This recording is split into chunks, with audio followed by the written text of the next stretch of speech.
the company of Mark Bircham as we go to the topsy-turvy world of Southend United.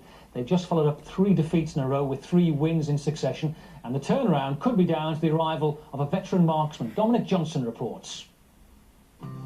Southend were in danger of being beached at the wrong end of the table before the arrival of Dougie Freedman, which has coincided with a 3-game unbeaten run and the return of the Shrimpers' promotion dreams.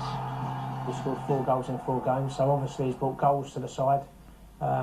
But apart from that, he's a bright player that's played at the top level, brings fantastic experience to the side on the pitch, you know, giving people information where they should and shouldn't be.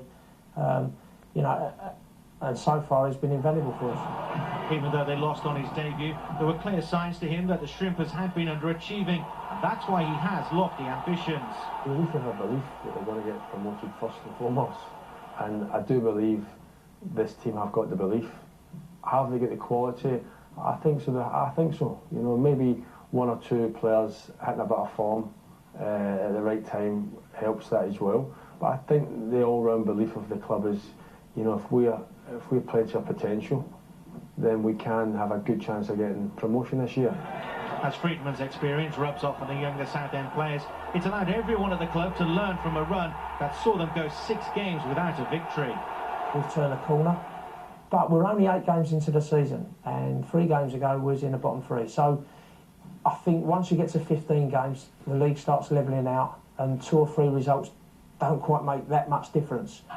Southend has spent a week preparing for a trip to a Yeovil side who haven't won any of the last 8 games, but who are also unbeaten at home. Yeovil having a bad time, and you know, I've got no feelings for Yeovil at all. That's the way it goes. No one felt sorry for Southend, and we were having a bad time. Yeovil have got to do that themselves. We will approach the game. It's another 3 points that we can achieve to put us sort of in that top 6 place, and you know, well, I think we belong. Having lost the likes of Mark Gower and Nicky Bailey over the summer, Southend are yet to show the consistency that saw them make the playoffs last season. We're still not where I want us to be. We have got a young side, and like I say, we will get better, but it will still take a little bit of time.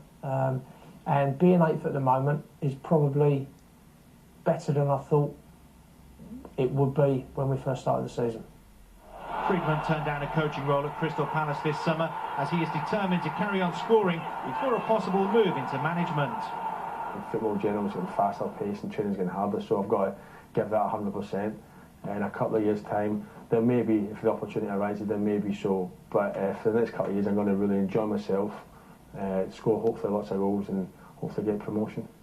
Master goal scorer, and probably a manager one day, Dougie Freedman.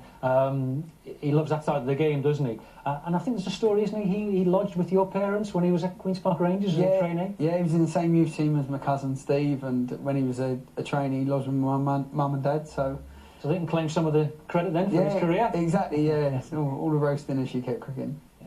It is Yeovil against Southend, your new club. They could do with your back, couldn't they? A 25-cap international. Oh, I don't know about that. I wasn't doing much good for him when I was playing, but Canada. Well, yeah, exactly, for Canada. Didn't you set a record for playing for a country without ever being there for scoring for them? Guinness Book of Records, first player to score their country without 7 foot there. Yeah. So. And you sang the wrong national anthem, by the way, as well, didn't you? Yeah, That's the sort of story goes. But you've been stalking me, haven't you, George? Yeovil, you know, third bottom. Southend would fancy their chances there at the moment. Yeah, well, we're unbeaten at home.